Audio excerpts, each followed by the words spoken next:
નમસ્કાર વિદ્યાર્થી મિત્રો, સ્વાગત છે તમારું આજના એક નવા વિડીયોમાં। જીકાસની અંદર જે છે ફર્સ્ટ રાઉન્ડનું ઓલમોસ્ટ ઓફર લેટર જે છે એ બધા વિદ્યાર્થી મિત્રોને આવી ચૂક્યા છે। તો આજે આપણે વિડીયોમાં જોઈશું કે જે વિદ્યાર્થી મિત્રોને ઓફર નથી આવ્યા અથવા નો રેકોર્ડ ફાઉન્ડ એવું બતાવે છે એનો શું મતલબ થાય છે।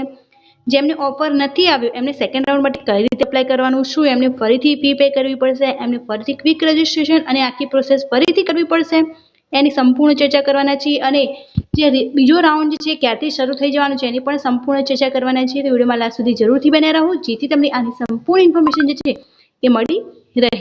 તો શરૂ કરીએ આજનો આ વિડીયો। તો તમે એ જોઈ શકો છો કે પ્રવેશ પ્રક્રિયા 2025-26 માટે દ્વિતીય તબક્કાનું સ્કેડ્યુલ અહીંયા તમે જોઈ શકો છો।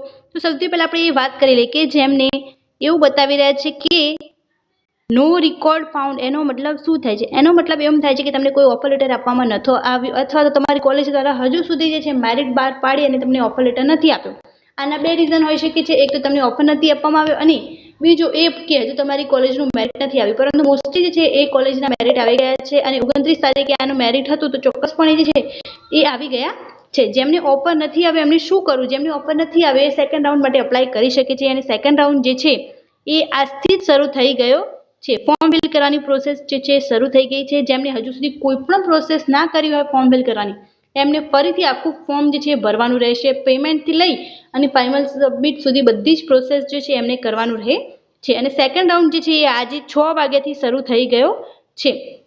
ત્યારબાદ શું તમારે ક્વિક રજિસ્ટ્રેશન કરી અને ફરીથી ફી પે કરવાની રહેશે? તો ના, આનો જવાબ છે ના। જે વિદ્યાર્થી મિત્રોએ ઓલરેડી રજિસ્ટ્રેશન કરી ચૂક્યા છે એમને ફરીથી રજિસ્ટ્રેશન કરવાની જરૂર નથી અને એમને ફી પણ પેમેન્ટ કરવાની જરૂર નથી, પરંતુ જે હજુ ફર્સ્ટ ટાઈમ જે છે એડમિશન લેવા જઈ રહ્યા છે, કેમ કે અમુક વિદ્યાર્થી મિત્રો એવા હશે કે જેમને પહેલા રજિસ્ટ્રેશન નહીં કર્યું હોય તો એમને જે છે એ ફી પે કરવાની રહે છે। અને તમે એ જે સ્કેડ્યુલ જે છે જોઈ શકો છો, સેકન્ડ રાઉન્ડનો સ્કેડ્યુલ છે। જેમને મનગમતી કોલેજની અંદર પણ એડમિશન ના મળ્યું હોય તો એ પણ જે છે એ બીજા રાઉન્ડ માટેની રાહ જોઈ શકે છે।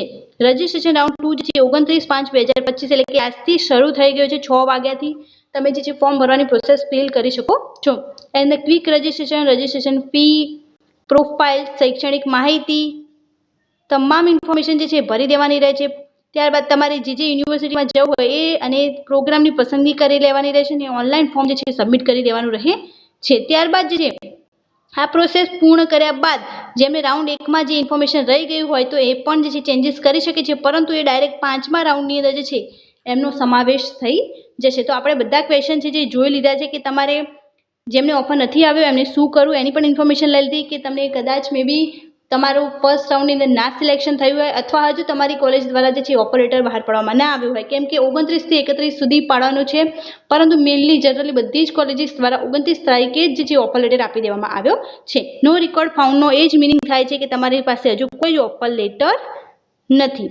ત્યારબાદ ક્વિક રજિસ્ટ્રેશન ફરીથી કરવું પડશે? તો એનો જવાબ છે ના। જેમને ઓલરેડી કરી દીધું છે એમને ફરીથી ક્વિક રજિસ્ટ્રેશન કરવાનું રહેશે નહીં અથવા કોઈ પણ પ્રોસેસ કરવાની રહેશે નહીં। એ ડાયરેક્ટલી જે છે સેકન્ડ રાઉન્ડ માટે એલિજિબલ થઈ જશે અને તમને ઓફર આવ્યો હોય અને તમે કન્ફર્મ ન કર્યું હોય તો તમે ડાયરેક્ટલી જે છે એલિજિબલ થઈ જાઓ છો। તો આ વિડીયોને વધુથી વધુ શેર કરો જેથી જે વિદ્યાર્થી મિત્રોને આગળની કોઈ પણ ક્વેશ્ચન હોય તો એમને તમામ ઇન્ફોર્મેશન જે છે મળી રહે। Thank you so much for watching.